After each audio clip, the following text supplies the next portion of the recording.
সফোক্লেস বলেছিলেন, সৌভাগ্য কখনো দুর্বল চিত্ত মানুষদের সঙ্গে থাকে না।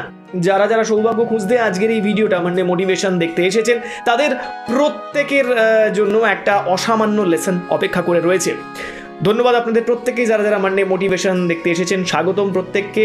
আপনাদের প্রত্যেকের কমেন্ট, প্রত্যেকের শেয়ার আমাকে উৎসাহ দেয়। আমি প্রত্যেকের প্রোফাইল গিয়ে ইন্ডিভিজুয়ালি চেক করি, লক থাকলে আলাদা ব্যাপার, কিন্তু আমাকে সেটা অন্যরকমভাবে একটা মোটিভেশন দেয়, আমাকে শক্তি দেয় যে এতজন মানুষ আমার জন্য অপেক্ষা করে থাকেন বা দেখেন, আমাকে সেটা শক্তি যোগায়।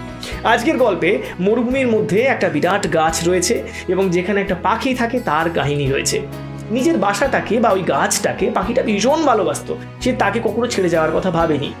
মরুভূমির মাঝে খাবার বা জল জোগাড় করতে পাখির খুব কষ্ট হতো, অনেক দূরে দূরে উড়ে গিয়ে খাবার বা জল তাকে জোগাড় করতে হতো, কিন্তু কখনো সে তার প্রিয়তম বন্ধু গাছ বা তার প্রিয়তম বাসাটাকে ছেড়ে যাওয়ার কথা কখনো ভাবেনি। এমন অটুট ছিল তার বন্ধুত্ব। কিন্তু সুখ সেটা তো আর চিরকাল সয় না। মরুভূমির মাঝে জল না পেয়ে পেয়ে গাছটা শুকোতে লাগলো এবং আস্তে আস্তে সে গাছটা মারা গেল। পাখিটা ধাক্কা পেল, কিন্তু তাও সে তার বাসাটাকে ছেড়ে যাওয়ার কথা ভাবেনি। ভাবলো ঠিক আছে, বন্ধু চলে গেছে, কষ্ট পেয়েছি, কিন্তু বাসাটা তো আমার প্রিয়তম, আমি তাকে ছেড়ে কখনোই যাব না। প্রিয়তম বন্ধুর যতদিন ধরে অন্তত তার কাঠামোতে টিকে রয়েছে, আমি তাকেও ছেড়ে যেতে পারবো না। কিন্তু একবার এলো এক ভয়ঙ্কর মরুঝড় এবং সেই মরুঝড়ে গাছটা, সেই ভার, শুকনো মরা গাছটা আর ভার সহ্য করতে পারলো না, একেবারে গোড়া থেকে উপড়ে পড়লো। এই ঘটনায় পাখির বাসাটা ছিন্ন ভিন্ন হয়ে গেল। পাখিটা কোনো রকমে ছিটকে বাঁচলো। পাখিটা প্রচণ্ড আঘাত পেল মানসিকভাবে। তার মনে হতে লাগলো যে এ কি ঘটনা ঘটলো, আমি যাকে সবচেয়ে বেশি ভালোবাসতাম, আমার বন্ধু, সে আজকে ভূপতিত, আমার বাসাটা ছিন্ন ভিন্ন হয়ে গেছে। কাঁদতে কাঁদতে সে উঠে ঈশ্বরের কাছে বলল, ঈশ্বর, এই ঘটনাটা আমার সঙ্গে কেন হলো? ঈশ্বর বললেন, দেখো, আমি যেটা করি ভালোর জন্যই করি। পাখি অবাক হয়ে ভাবলো, এ আবার কেমন ভালো? আমার বাসা রইল না, আমার প্রিয়তম বন্ধুটা রইল না, এটা আবার কেমন ভালো? সে সমস্ত কিছু ভাবলো যে আমি এই সমস্ত কিছু ছেড়ে দেবো, নিয়ে উঠতে শুরু করলো। কিন্তু অদ্ভুতভাবে তার কানে বাজছিল ঈশ্বরের বলে যাওয়া কথা, আমি যা করি ভালোর জন্যই করি। পাখিটার কানে যেন এই শব্দটা একেবারে ইকো হচ্ছিল, গুঞ্জন হচ্ছিল, জাস্ট চারদিকে যেন প্রতিধ্বনি হচ্ছিল। পাখিটা উড়তে থাকলো, উড়তে থাকলো, অবসন্ন হয়ে গেল, ক্লান্ত হয়ে গেল, প্রায় মরমর হয়ে গেছিল, কিন্তু তাও সে উড়তে থাকলো। ঝড়, মরুভূমি, গরম সব পেরিয়ে পাখিটা উড়তেই থাকলো।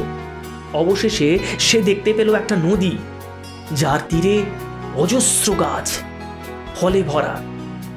এইবারে ঈশ্বরের আসল কথাটা পাখি বুঝতে পারল যে এই দুর্যোগ, তার প্রিয়তম বাসা চলে যাওয়া, বন্ধু চলে যাওয়া, তার জীবনে এনে দিয়েছে অজস্র সম্ভাবনা। আমি আর আপনি হলাম ওই পাখিটা। আমাদের জীবনে দুর্যোগ আসে, আমরা ভেঙে পড়ি, ছিন্ন ভিন্ন হয়ে যাই, ভাবি আমাদের সঙ্গেই কেন ঘটলো এই ঘটনা, আমাদের সঙ্গেই কেন ঘটলো এই দুর্যোগ, আমরা কার কি ক্ষতি করেছিলাম। কিন্তু এই প্রত্যেকটা দুর্যোগ আমাদের উপর আসে কারণ আমরা সমর্থ বলে। জেনে রাখবেন, দুর্যোগ তার উপরেই আসে যে সমর্থ, যে সামলাতে পারবে, যে দুর্যোগটাকে অতিক্রম করতে পারবে, যে দুর্যোগের চোখে চোখ রেখে চ্যালেঞ্জটার রিপ্লাই দিতে পারবে। এবং ওই ক্ষমতাকে, আমাদের ক্ষমতাকে যে দুর্যোগ চ্যালেঞ্জ করে, সেই দুর্যোগকে আমরা হারাই আমাদের সামর্থ্য দিয়ে। আমরা প্রত্যেকবার এই বাধার পাঁচিলটাকে পেরিয়ে যাই, টপকে যাই এবং দেখাই আমরা কেন সেরা। তাই আশেপাশে দেখুন, যখনই দেখবেন কোনো দুর্যোগ, ভেঙে পড়বেন না, নেগেটিভ কথা বলবেন না, ভাববেন না যে আপনার শেষ এসে গেছে। আপনি দেখুন যে আপনার অন্তরে লুকিয়ে থাকা যে সামর্থ্যটা রয়েছে, আপনার যে ক্ষমতাটা রয়েছে, তার সেরা ব্যবহার করে এটা আপনার সম্ভাবনায় বদলে যায় কিনা। দুঃখ বা দুর্যোগ, প্রিয়জনকে হারানো সবসময় কষ্টের, তার কোনো তুলনা হয় না, তার কোনো পূরণ হয় না। কিন্তু সেই প্রিয়তম মানুষ বা প্রিয়তম বাসা কোনোটাই তো চায় না যে আপনি ছিন্ন ভিন্ন হয়ে যান। তাই আপনি যতক্ষণ আছেন, আপনাকে বাঁচতে হবে, ভালোভাবে বাঁচতে হবে, আপনার নিজের জন্য সম্ভাবনা তৈরি করে। ভালো থাকুন, দুর্যোগকে চ্যালেঞ্জ করে জিতে যান প্রতিবার। আমি চেষ্টা করছি, আমি শিখছি, আমি পারলে আপনিও পারবেন, আপনি আরও বেটার পারবেন। আমি নীলাঞ্জন, আজ এ পর্যন্তই। যদি মানডে মোটিভেশন ভালো লেগে থাকে তাহলে লাইক, কমেন্ট এবং শেয়ার করতে ভুলবেন না। আপনাদের প্রত্যেকের কমেন্ট আমি জানতে চাই আজকের গল্পটা ঠিক কীরকম লাগলো, আপনার জীবনে কখন দুর্যোগ এসেছিল এবং আপনি কিভাবে সেটাকে ওভারকাম করেছিলেন।